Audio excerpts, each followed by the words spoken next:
దేవునికి స్తోత్రములు కలుగునుగాక. పరిశుద్ధ బైబిల్ గ్రంథంలో చదవబడిన వాక్యానికి అంశభాగము, టైటిల్ ఆఫ్ ద మెసేజ్ ఏమిటి అంటే, ఆత్మ సంబంధమైన ఆకలి దప్పులు గలవారై ఉండవలెను. చెప్పండి. టైటిల్, అంశభాగము, ఆత్మ సంబంధమైన ఆకలి దప్పిక గలవారై ఉండవలెను లేక జీవించవలెను.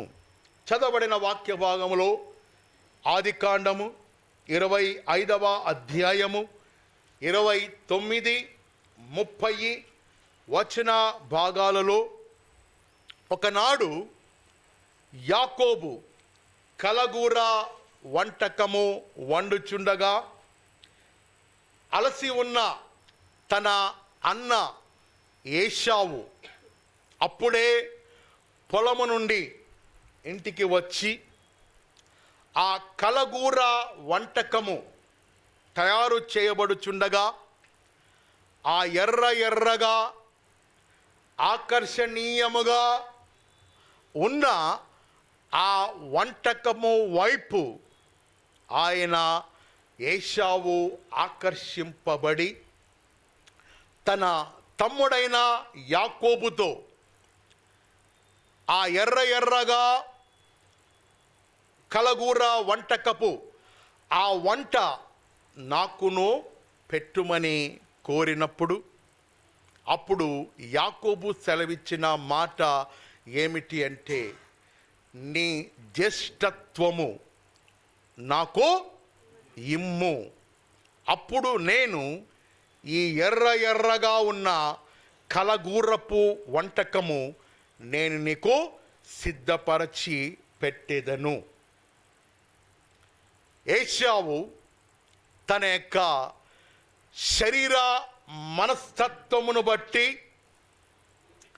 శరీర ఆశ వలన, నేత్ర ఆశ వలన ఆ ఎర్రగా అలంకారముగా రుచిగా ఉన్న ఆ ఆహార పదార్థమును బట్టి, అదివరకే పొలము నుండి అలసిపోయిన శరీర తత్వమును బట్టి ఆ ఏశావు వెంటనే ఆత్మీయ జీవితమును మర్చిపోయి, ఆత్మ సంబంధమైన ఆకలి దప్పులు లేనివాడుగా, ఆత్మ సంబంధమైన దాహమును కోల్పోయి, ఆత్మ సంబంధమైన స్పర్శ, spiritual sensitivity, spiritual hunger, spiritual thirst, ఇవన్నీ కూడా మరచిపోయి శరీర ఆశలకు లోనై ఆ వంటకము ద్వారా శోధింపబడి, దేవుడు తనకు అనుగ్రహించిన శ్రేష్టమైన ఆధిక్యత, జ్యేష్ఠత్వపు హక్కును ఒక పూట కూటి కొరకు జ్యేష్ఠత్వపు హక్కును కోల్పోయేను. అలా ఏశావు తన యొక్క జ్యేష్ఠత్వపు హక్కును తృణీకరించి ఆత్మీయముగా దిగజారిపోయేను. దేని కొరకండి? ఒక పూట ఆకలి తీర్చుకొనుటకు ఆ ఎర్రగా కలగూరపు వంటకము ద్వారా శోధింపబడి, ఆకర్షింపబడి తన జ్యేష్ఠత్వపు హక్కును తృణీకరించెను. ఆ రీతిగా ఏశావు దేవుడు అతనికి అనుగ్రహించిన జ్యేష్ఠత్వపు హక్కును అతడు కోల్పోయి దిగజారిపోయేను. ఇది ఈ వాక్యములో జరిగిన సంఘటన, ఉపోద్ఘాతము. ఆదికాండము 25వ అధ్యాయము 29, 30 వచన భాగములో ఉన్న ఈ యొక్క కాంటెక్స్ట్, ఆ యొక్క వాక్య భాగములో ఉన్న సంఘటన లేక ఉపోద్ఘాతము వివరణ. ప్రియమైన దేవుని సంఘస్థులారా, పరిశుద్ధ బైబిల్ గ్రంథములో కొంతమంది ఆత్మీయ జీవితములో శరీర జీవితమును బట్టి, శరీర మనస్తత్వమును బట్టి, శరీర ఆశలకు లోనై లోకానుసారముగా శరీరానుసారముగా ప్రేరేపింపబడిన వారై ఈడవబడి ఆత్మీయ జీవితంలో వారు పతనమైన జీవితాలుగా ఉంటూ ఉన్నారు. ఆత్మీయ జీవితములో వారు దిగజారిన స్థితిలోనికి వెళ్ళిపోయినట్లుగా బైబిల్ గ్రంథము వారిని గూర్చి తెలియజేయుచున్నది. ఆమేన్. కాబట్టి అటువంటి జాబితాలో ముగ్గురు ఉన్నారు. ఈ ముగ్గురి గురించి మనము నేటి ఉదయకాల సమయంలో కొన్ని పాఠాలు నేర్చుకుందాం. నెంబర్ 1, ఆదికాండము 3వ అధ్యాయము 6వ వచనం. అక్కడ మనకందరికి కూడా పరిచయమైన వాక్య భాగమై ఉన్నది. హవ్వ నిషేధింపబడిన పండును, దేవుని ఆజ్ఞను అతిక్రమించుట ద్వారా నిషేధింపబడిన ఆ పండును దేవుడు తినవద్దని సెలవిచ్చినప్పుడు ఆమె చూపునకు, నా వైపు చూడండి, చూపునకు రమ్యమైనదియు ఆహారమునకు మంచిదియు నైన ఆ వృక్ష ఫలము వైపు చూచి ఆకర్షింపబడి ఎర్రగా ఆకర్షణీయముగా తినుటకు రమ్యముగా మంచిదిగా ఉన్న ఆ పండు వైపు ఆకర్షింపబడి తాను తిని తన భర్త అయిన ఆదాముకు ఆమె ఇచ్చినప్పుడు వారు ఇరువురు కూడా దేవుని దృష్టికి ఆజ్ఞను అతిక్రమించుట ద్వారా ఏదేను వనమును వారు కోల్పోయిరి, పరిశుద్ధతను వారు కోల్పోయిరి, దేవుని సహవాసము నుండి తృణీకరింపబడి త్రోసివేయబడిరి. Is it right or wrong? Yes. ఆమేన్. ఆజ్ఞను అతిక్రమించుట ద్వారా, నిషేధింపబడిన పండును భుజించుట ద్వారా నేత్ర ఆశలకు లోనై, హృదయ ఆలోచనలకు లోనై, చూపునకు రమ్యమైనదిగా కనబడుట ద్వారా ఆజ్ఞ అతిక్రమించి దేవుని దృష్టికి వారు పాపము చేసినప్పుడు వారు విసర్జింపబడిరి. చెప్పండి ఈ మాట అందరూ కూడా.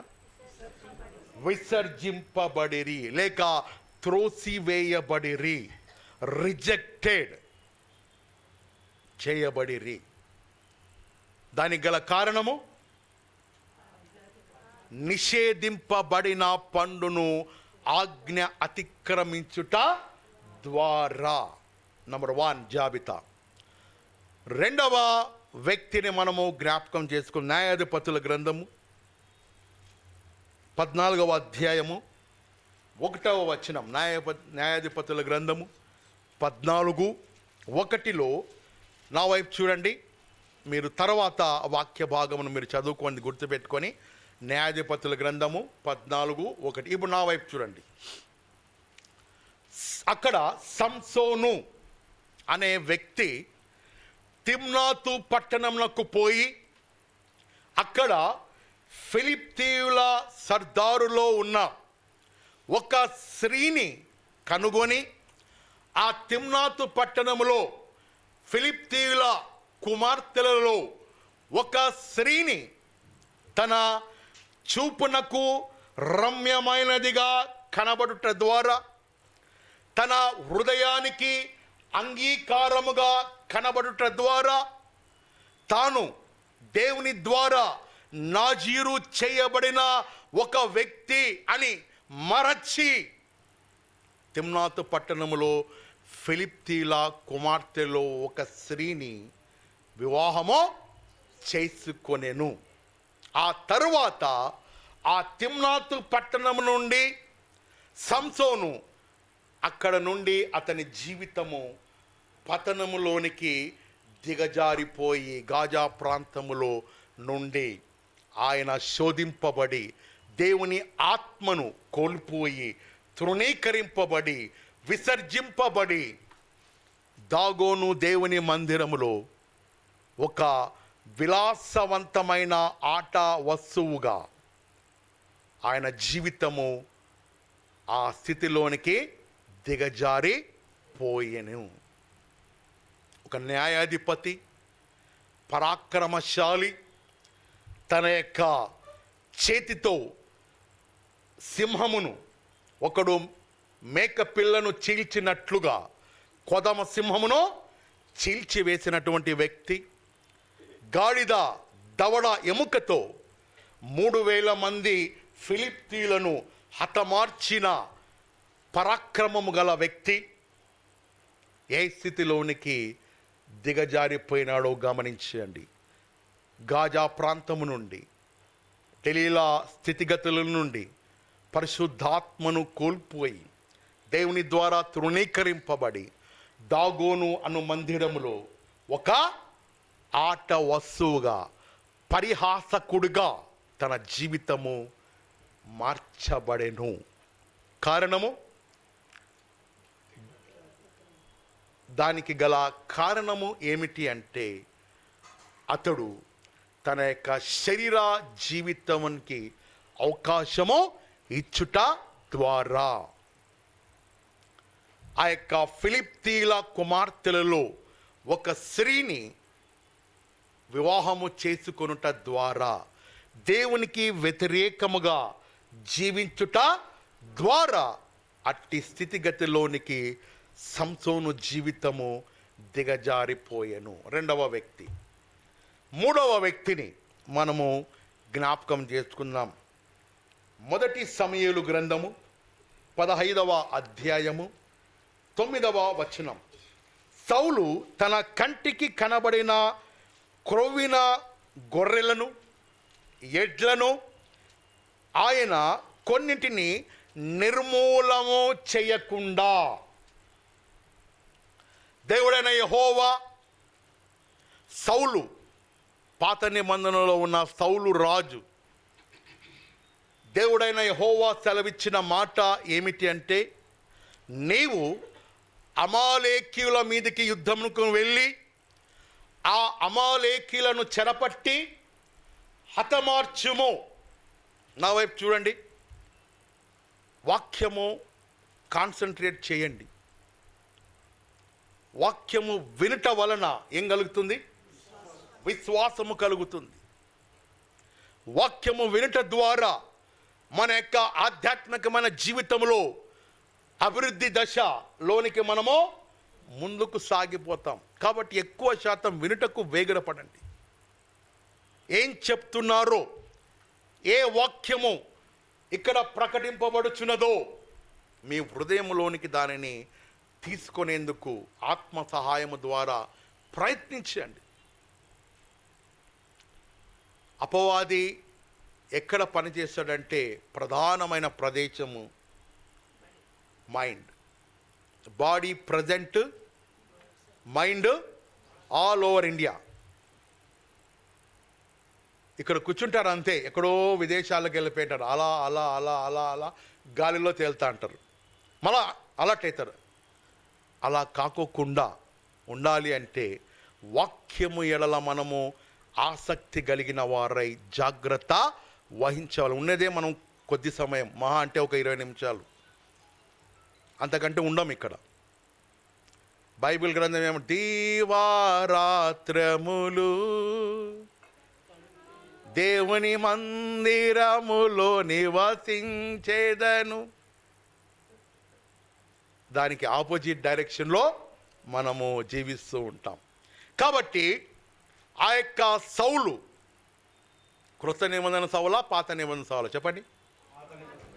పాత నిబంధనలో ఉన్న సౌలు రాజు దేవుడైన యెహోవా సెలవిచ్చిన మాట ఏమిటంటే, నీవు అమాలేకీయులతో యుద్ధము చేయనప్పుడు ఆ అమాలేకీయులను హతమార్చి వారి యొక్క ఆస్తులను చెరపట్టి వారి యొక్క పశువులను అన్నిటినీ కూడా నాశనము చేసి వధించుము అని సెలవిచ్చినప్పుడు సౌలు రాజు అమాలేకీయుల మీదకి యుద్ధముకి వెళ్ళినప్పుడు తన కంటికి కనబడిన క్రొవ్విన దూడలను, ఎడ్లను, బలిష్టమైనవి అవన్నీ కూడా ప్రోగు చేయించి భద్రపరిచెను. దేవుని మాటను తిరస్కరించుట వలన, దేవుని ఆజ్ఞను తిరస్కరించుట వలన సౌలు రాజు ఇశ్రాయేలీల మీద రాజుగా దేవుడు అభిషేకించిన ఆ సౌలు రాజును దేవుడు విసర్జించెను. అందరు చెప్పండి మాట, విసర్జించెను. లాస్ట్లో ఉన్న వాళ్ళు చెప్పండి, విసర్జించెను. రాజుగా ఉండుటకు దేవుడు త్రోసివేసెను. ఎందుకు అంటే దేవుని ఆజ్ఞను అతిక్రమించుట ద్వారా. అందరు చెప్పండి, దేవుని ఆజ్ఞను అతిక్రమించుట ద్వారా ఈ స్థితిగతులు ఈ ముగ్గురికి సంభవించినవి. ఏ ముగ్గురికండి? గట్టిగా చెప్పండి. నంబర్ 1 హవ్వ, నంబర్ 2 సంసోను, నంబర్ 3 సౌలు రాజు. ఈ ముగ్గురికి ఈ స్థితిగతి పట్టడానికి గల కారణము వారు దేవుని ఆజ్ఞను వారు మీరిరి, అతిక్రమించిరి. అవిధేయత నైజముతో దేవుని ఆజ్ఞలను గైకొనుటలో తప్పిపోయిరి. పరిశుద్ధ బైబిల్ గ్రంథంలో తీయండి, మొదటి సమూయేలు గ్రంథము 15వ అధ్యాయము 22. ఇప్పుడు చదవండి. మొదటి సమూయేలు గ్రంథము 15:22. నిదానంగా అంటే చెప్పండి. అందుకు సమూయేలు తాను సెలవిచ్చిన ఆజ్ఞను ఒకడు గైకొనుట వలన యెహోవా సంతోషించునట్లు ఒకడు దహన బలులను అర్పించుట వలన ఆయన సంతోషించునా. ఆలోచించుము. బలుల అర్పించుట కంటేను ఆజ్ఞను గైకొనుటయు పొట్టేళ్ల క్రొవ్వు అర్పించుట కంటేను మాట వినుటయు. అండర్లైన్ చేసుకోండి, మాట వినుటయు. అందరు చెప్పండి, పక్కన వాళ్ళు చెప్పండి, మాట వినుటయు, మాట వినుటయు, మాట వినుటయు. దేవుడైన యెహోవా దృష్టికి, యేసు ప్రభుల వారి దృష్టికి యోగ్యమైనది. మరి ఈ ముగ్గురు దేవుని దృష్టికి యోగ్యమైనదిగా జీవించినారా, లేక మాట వినక అయోగ్యముగా జీవించినారా? ఆజ్ఞలను పాటించుటలో, దేవునిని వెంబడించుటలో అయోగ్య స్థితిని మనము కలిగి ఉండకూడదు. మనకు ప్రధానమైన 2 ఆజ్ఞలను దేవుడు తన కృపలో అనుగ్రహించిన నూతన నిబంధన సారంగా. చెప్పండి. నంబర్ 1, నిన్ను వలె నీ పూర్ణ హృదయముతో, నీ పూర్ణ ఆత్మతో, నీ పూర్ణ బలమంతటితో నీ దేవుడైన ప్రభువును నీవు ప్రేమింపవలన్నది.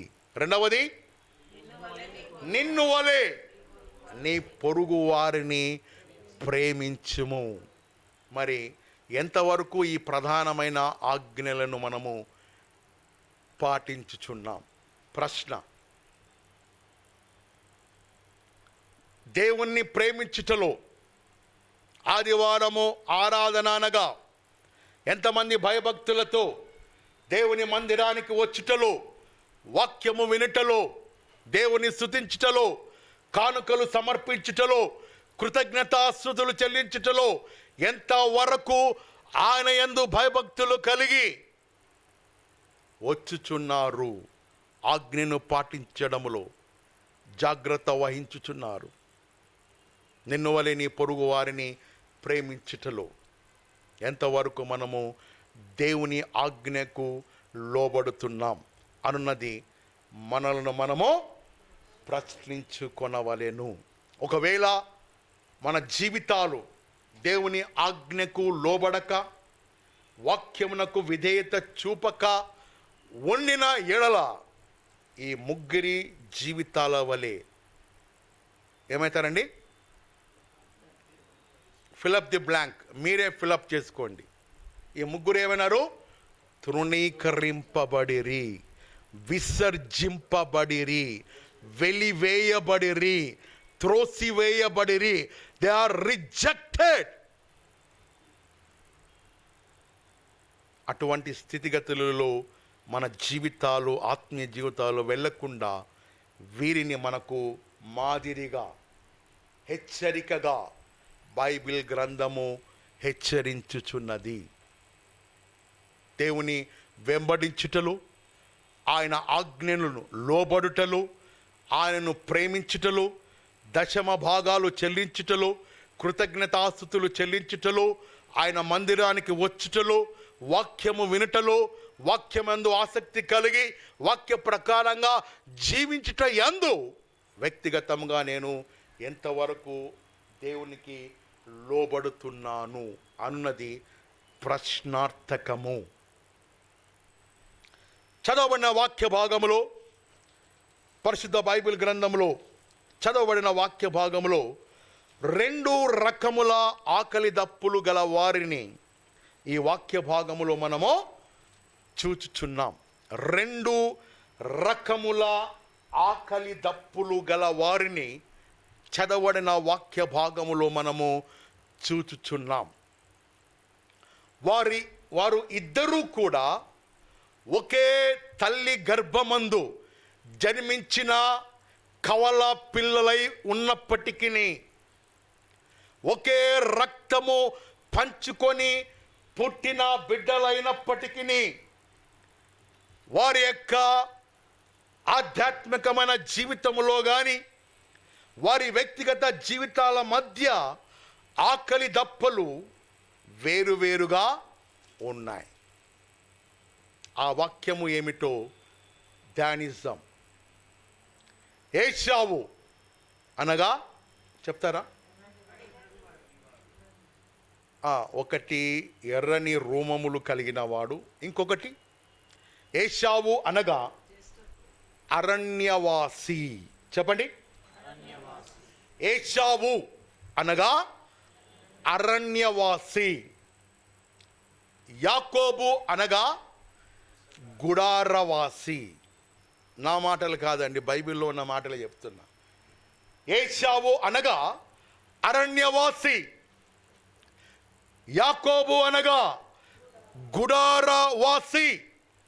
ఈరోజు నీ ఆత్మీయ జీవితము ఏశావు వలె అరణ్యవాసిగా, లోకానుసారముగా, లోక విషయాలలో ఆసక్తి కలిగి, శరీరానుసారముగా, నేత్రానుసారముగా, జీవపు డంబముగా, నేను, లోకము, శరీరము, అవిధేయత నైజము, అవిధేయత స్థితి, ఆజ్ఞలకు లోబడక జీవించిన అరణ్యవాసిగా ఏశావు జీవితము వలె నీ జీవితము పోలి ఉన్నదా?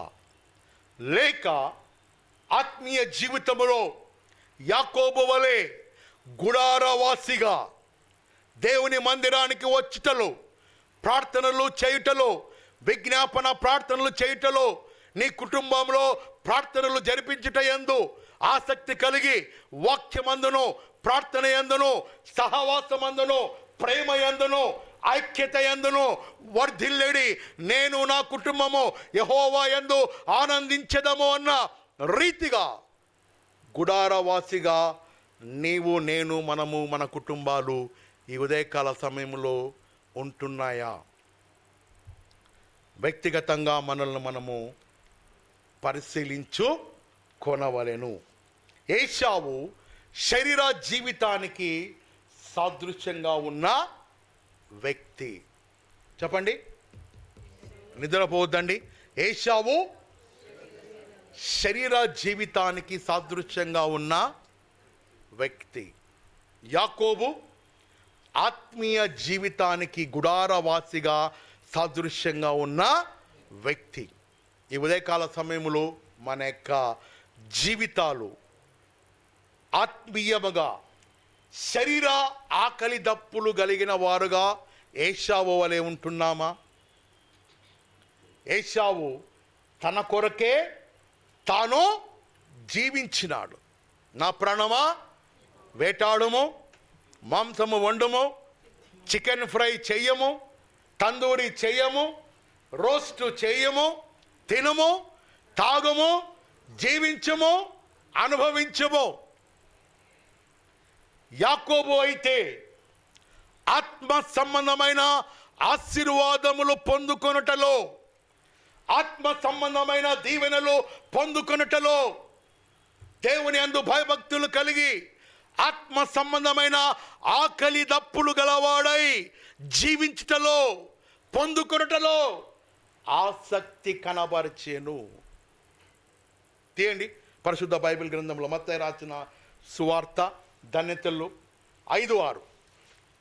మత్తయి రాసిన సువార్త 5వ అధ్యాయం 6వ వచనం. ధన్యతల్లో నీతి కొరకు ఆకలి దప్పులు గలవారు ధన్యులు, తృప్తి పరచబడదు. Thank you brother. మన యొక్క ఆధ్యాత్మికమైన జీవితంలో యాకోబు వలె మనము ఆత్మీయముగా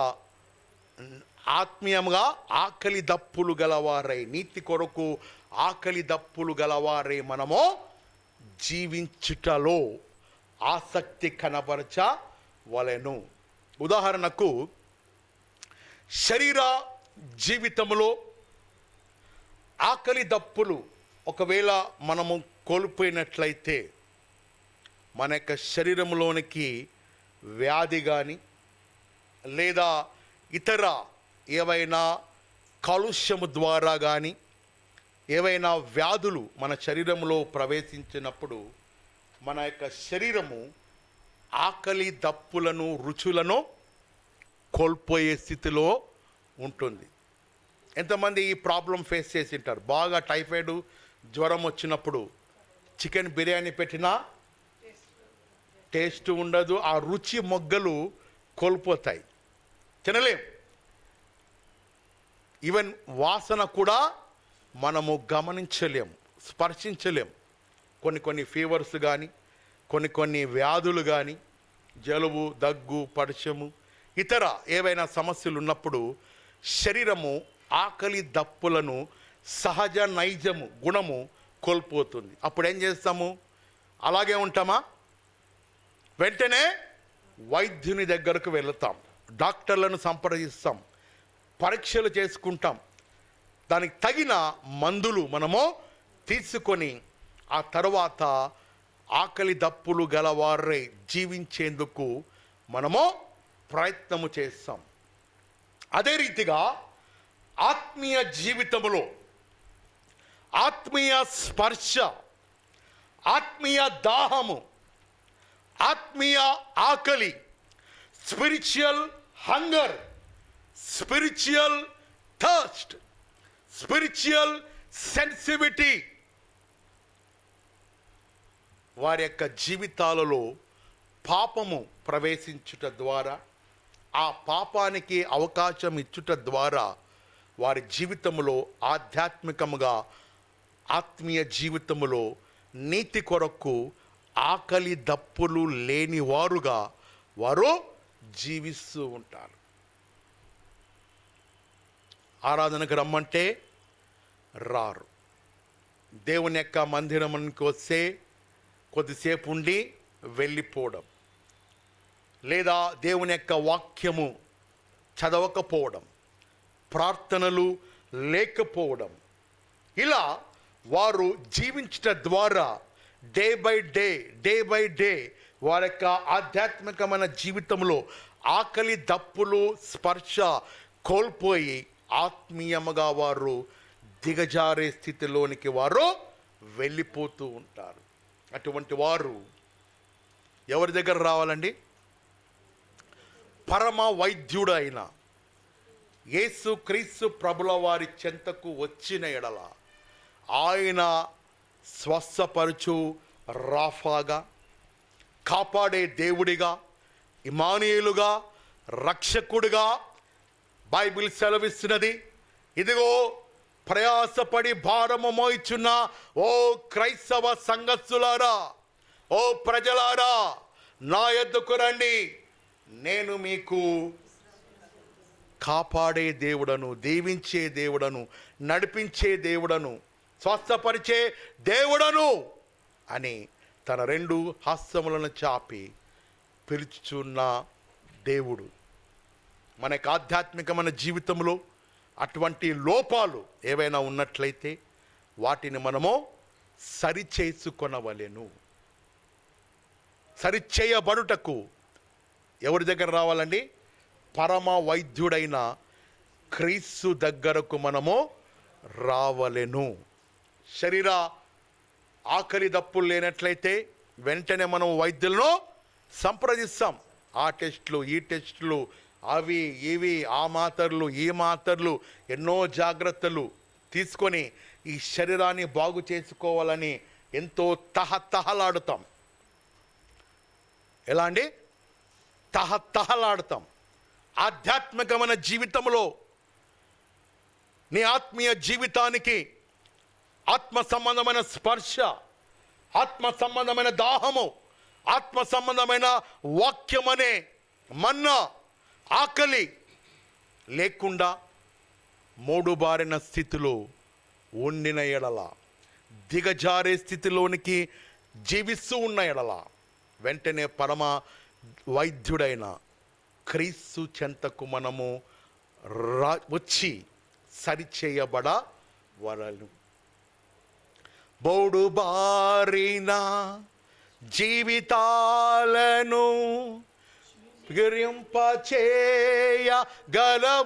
నీవు, మారానుభవం మధురముగా మార్చగలవు నీవు, మారానుభవం మధురముగా మార్చగలవు నీవు, మహోన్నతుడా నీ కృపలో నేను నివసించుట నా జీవిత ధన్యతై ఉన్నది.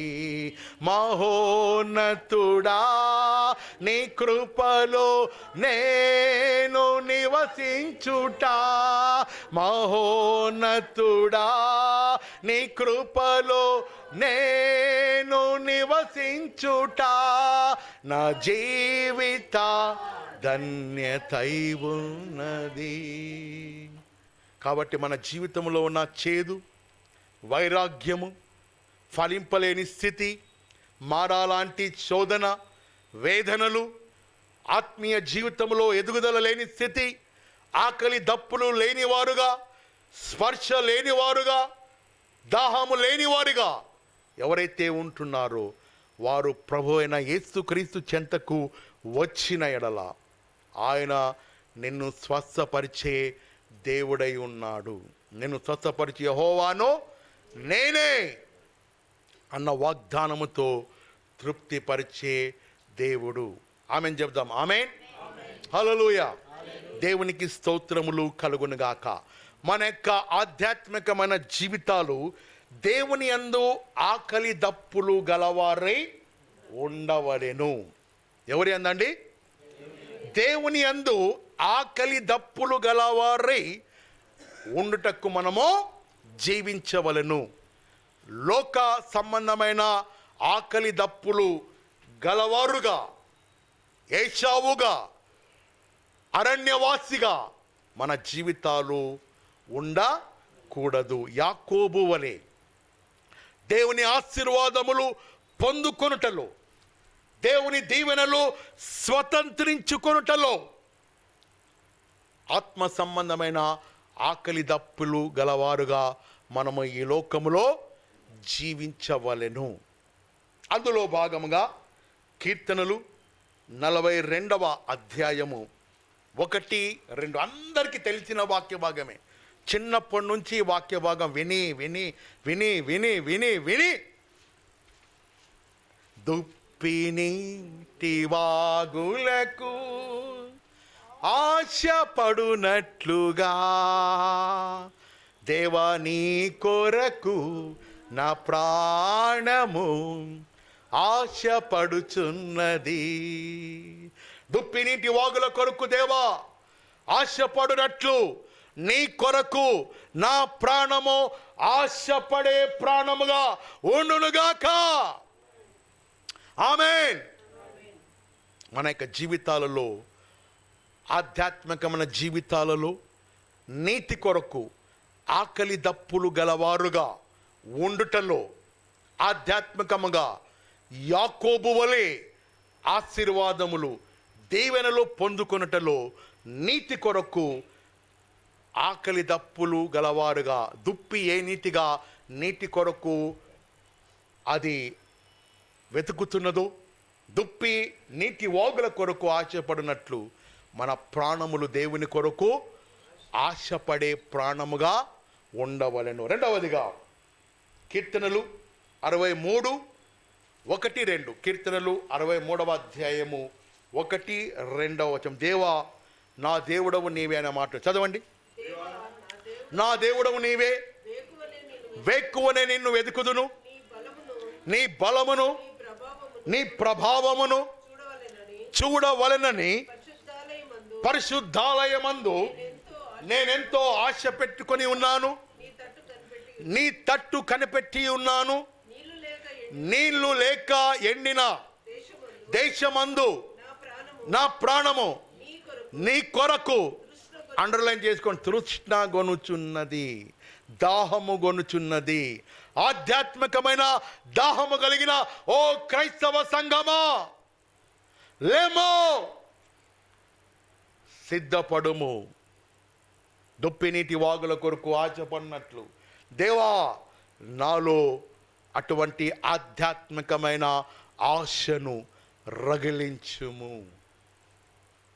అటువంటి డిజైర్, అటువంటి హంగర్, అటువంటి థర్స్ట్ మన యొక్క జీవితాలలో మనము కలిగి ఉండవలెను. దావీదు తన యొక్క జీవితంలో అటువంటి ఆశ కలిగిన వాడై పూర్ణ హృదయముతో, పూర్ణ ఆత్మతో, పూర్ణ బలమంతటితో దేవుడనే యెహోవాను ప్రేమించినప్పుడు దావీదు జీవితాన్ని దేవుడు ఎక్కడి నుండి ఎక్కడికి తీసుకువెళ్ళానండి?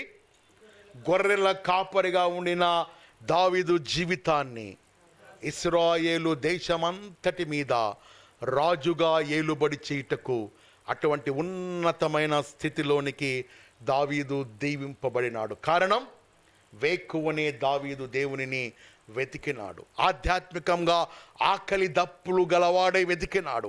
నా ప్రాణమా యెహోవాను సన్నుతించుము, నా అంతరంగమును సమస్తం ఆయన పరిశుద్ధ నామమును కీర్తించుము అని దేవుని యొక్క నామమును గురించిన పాటలు, దేవుని నామమును గురించిన ఆయన యొక్క శక్తి బాహుబలమును వర్ణించుటలో కానీ, ప్రేమించుటలో కానీ, వెతుకుటలో కానీ దుప్పి నీటి వాగుల కొరకు ఆశపడినట్లు, ఇదిగో దేవా నా శరీరము, నా ప్రాణము నీ కొరకు తృష్ణ గొనుచున్నది. అటువంటి డిజైర్, అటువంటి కమిట్మెంట్, అటువంటి థర్స్ట్ నీకు, నాకు, మనకు ఉండిన ఎడల ఆధ్యాత్మికంగా మన జీవితాలు ఆశీర్వాదములలోనికి దేవుడు నడిపించే దేవుడు.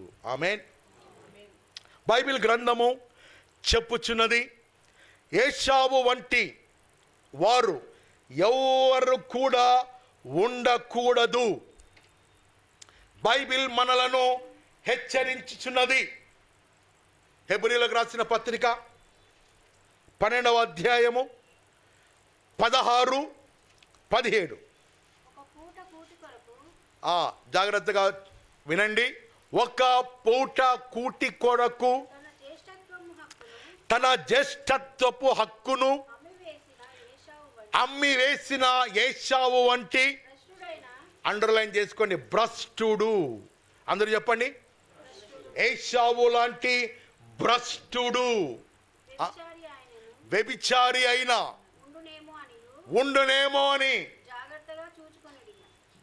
ఎవరు అండి? ఎవరు చూసుకోవాలి? చెప్పండి. నేను. అందరు చెప్పండి, నేను. ఏశావు లాంటి క్యారెక్టర్, ఏశావు లాంటి అవిధేయత స్థితి, ఏశావు లాంటి దిగజారిపోయే స్వభావము, ఏశావు లాంటి శరీర ఆశ, ఎర్రని కలగూర వంటకపు వైపు ఆకర్షింపబడే స్వభావము, లోకానికి ఆకర్షింపబడే స్వభావము, శరీరాశలకు ఆకర్షింపబడే నైజము, నేత్రాశ, జీవపుడంబము. బైబిల్ గ్రంథము సెలవిస్తున్నది, శరీరానుసారులు శరీర విషయముల మీద తమ మనస్సును నిలుపుదురు, ఆత్మానుసారులు ఆత్మ విషయముల మీద తమ మనస్సును నిలుపుదురు. శరీరానుసారమైన మనస్సు అది మరణమునకు నడిపిస్తుంది. ఆత్మానుసారమైన మనస్సు జీవము వైపు మనలను నడిపిస్తుంది. ఏశావు మనస్తత్వము నీలో ఉన్న ఎడల వ్యక్తిగతముగా నిన్ను నీవో, చెప్పండి, నోరిప్పండి, అయ్యో, సెల్ఫ్ ఎగ్జామిన్. చెప్పండి, సెల్ఫ్ ఎగ్జామిన్. వ్యక్తిగతముగా నన్ను నేను, మిమ్మల్ని మీరు పరీక్షించుకొనుడి. ఏశావు లాంటి వ్యభిచార నైజం, అవిధేయతతో కూడిన జీవితం, విసర్జింపబడే నైజం, త్రోసివేయబడే మనస్తత్వము నీలో, నాలో, సంఘములో, కుటుంబాలలో, మీ అన్నదమ్ములలో, మీ అక్క చెల్లెలలో, మీ కుటుంబ సభ్యులలో ఎవరిలోనైనా అటువంటి స్థితిగతులు ఉన్న ఎడల దే ఆర్ రిజెక్టెడ్, త్రోసివేయబడెదరు. అందుకనే బైబిల్ గ్రంథం సెలవిస్తున్నది, వినండి, నా వైపు చూడండి. ఇద్దరు తిరుగలి విసురుచుండగా, ఇద్దరు పొలములో పని చేయుచుండగా, ఇద్దరు బుద్ధి కలిగిన బుద్ధి లేని గుంపుల జాబితా, రెండుగా బైబిల్ విభాగింపబడినది. మరియు గొర్రెలు, వాక్యము మీకు తెలియదండి. ఇన్ని సంవత్సరాలైనా మీరు వాక్యంలో ఏం మాత్రము బాధాకరమైన విషయం ఎదగలేదు. Very sad.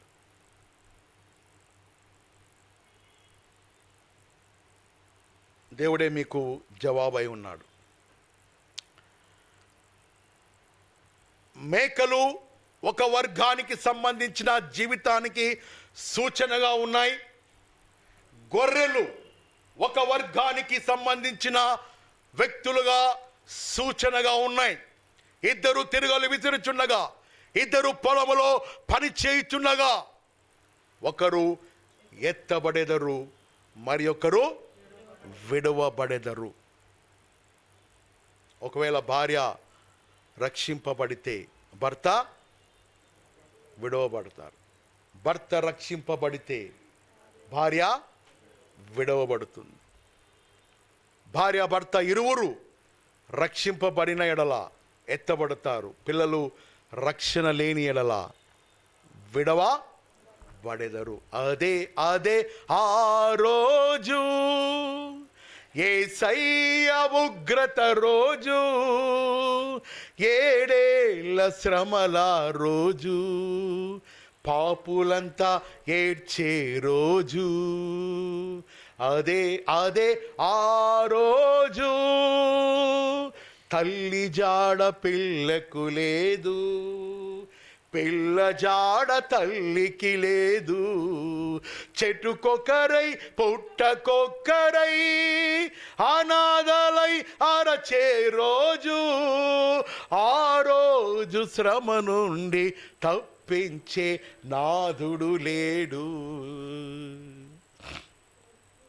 యేసుక్రీస్తు ప్రభువు వారు మొదటిగా ఎలా వచ్చినారండి ఈ లోకానికి? వధకు సిద్ధమైన గొర్రె పిల్లవోలే మోమున ఉమ్మివేయా మౌనివైనావే,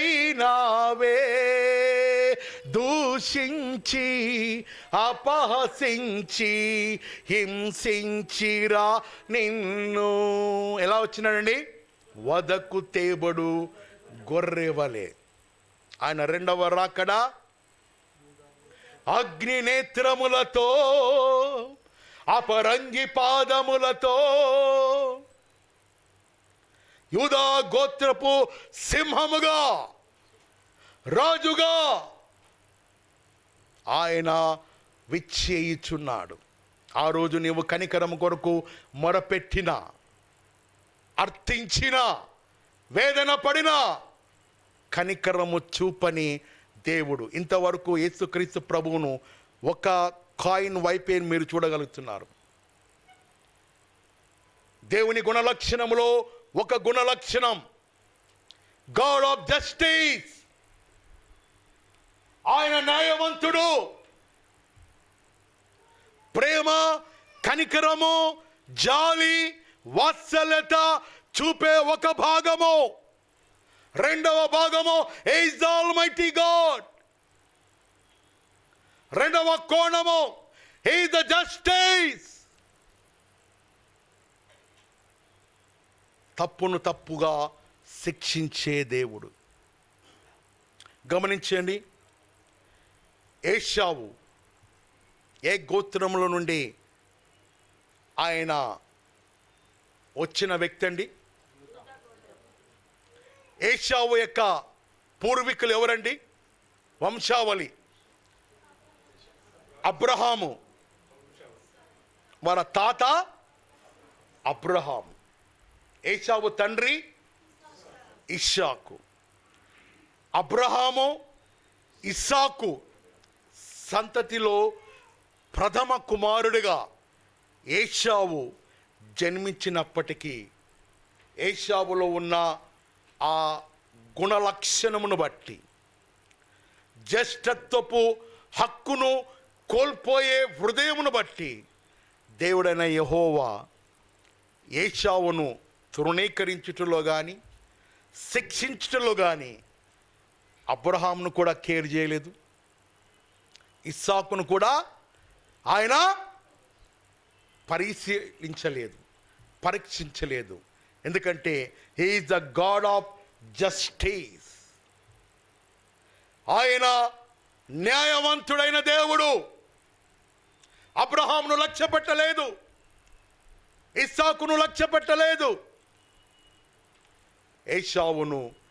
ఏశావు దేవుడిగా పిలువబడేందుకు దేవుడు అంగీకరించలేదు.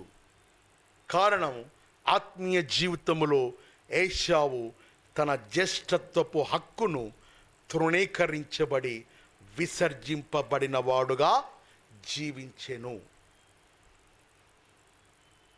పరిశుద్ధ బైబిల్ గ్రంథములో తన తమ్ముడైన యాకోబును దేవుడు దీవించుటకు గల కారణం, యాకోబు తన జీవితంలో దేవుని ఆశీర్వాదముల పట్ల, దేవుని దీవెనల పట్ల ఆసక్తి కలిగి ఆ ఆశీర్వాదములు, ఆ దీవెనలు పొందుకొనుటలో ఆత్మ సంబంధమైన ఆకలి దప్పులు గలవాడుగా జీవించి మొదట తన అన్న అయిన ఏశావు నుండి ఆ ఆశీర్వాదములు పొందుకొనెను, జ్యేష్ఠత్వపు హక్కును సంపాదించుకొనెను.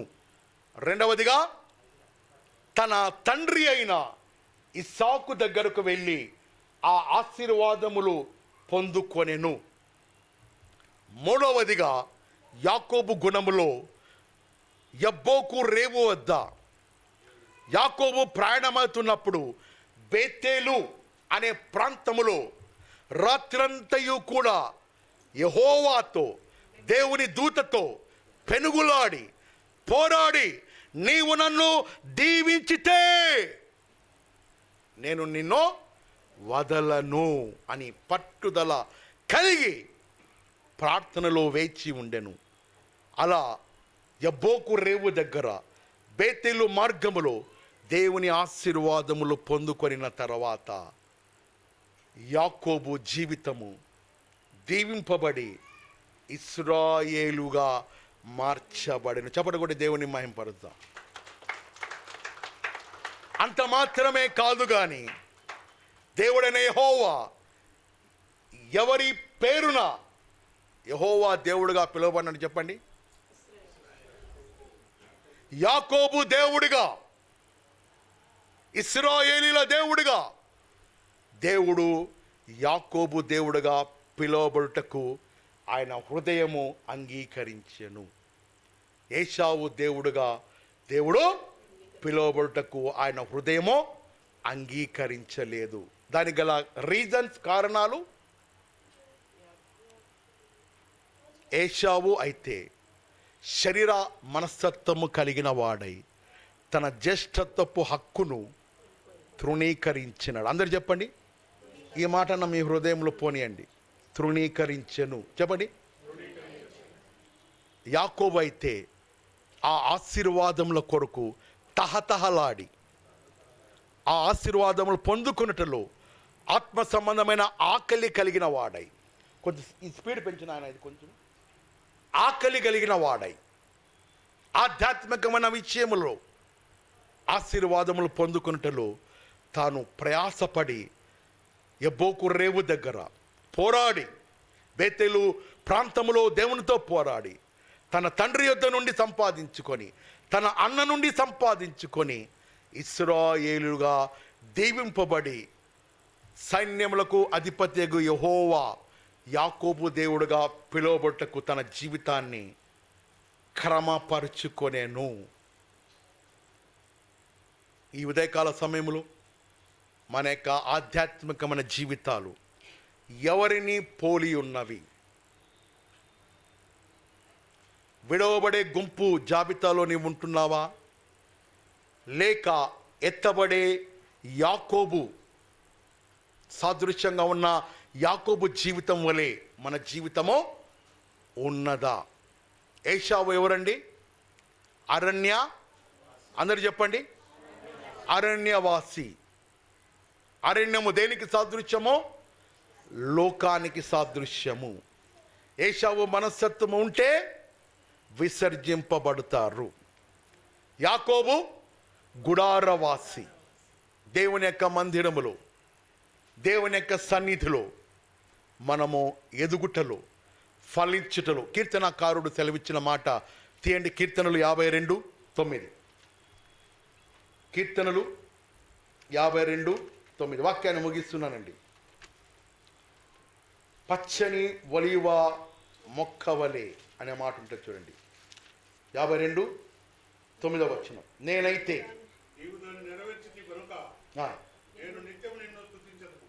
8వ వచనమండి. అందరు చదవండి ఈ మాట. నేనైతే దేవుని మందిరములో యాకోబు వలె విధేయత కలిగి పచ్చని ఒలీవ చెట్టు వలె నున్నాను. నిత్యము దేవుని కృపయందు నమ్మిక ఉంచునుగాక. ఆమేన్, ఆమేన్. దేవుడు అట్టి కృప మనకందరికీ అనుగ్రహించునుగాక. యాకోబు ఏషావుల మధ్య ఆధ్యాత్మికమైన పాఠాలలో మొదటిది ముగ్గురు క్యారెక్టర్ల గురించి మనం ధ్యానించుకున్నాం. అవిధేయత నైజం. నంబర్ 1 హవ్వ, నంబర్ 2 సంసోను, నంబర్ 3 సౌలు రాజు. అవిధేయత ద్వారా త్రోసివేయబడిరి. మన జీవితంలో అవిధేయత తొలగించుకుందాం. రెండవది ఏషావు. ఒక పూట ఆహారము కొరకు తన జ్యేష్ఠత్వపు హక్కును కోల్పోయిన స్థితిలోనికి దిగజారిపోయాను. ఏషావు ఎవరండి? అరణ్యవాసి. యాకోబు గుడారవాసి. యాకోబు వలె ఆధ్యాత్మికమైన విషయములో ఆకలి దప్పులు గలవారై ప్రార్థనలో మనము సిద్ధపడుతూ దేవుని యందు, దేవుని మార్గముల యందు, ఆయన యందు మనము జీవించిన ఎడల బుద్ధి కలిగిన కన్యకల జాబితాలో మనము జీవిస్తూ ఆధ్యాత్మికంగా ఆయన రెండవ ఆగమన రాకడలో ఎత్తబడే వధువు సంఘములో ఉన్నట్లు అటువంటి కృప దేవుడు మనకు అనుగ్రహించునుగాక. దేవుడి వాక్య భాగమును దీవించి ఆశీర్వదించునుగాక.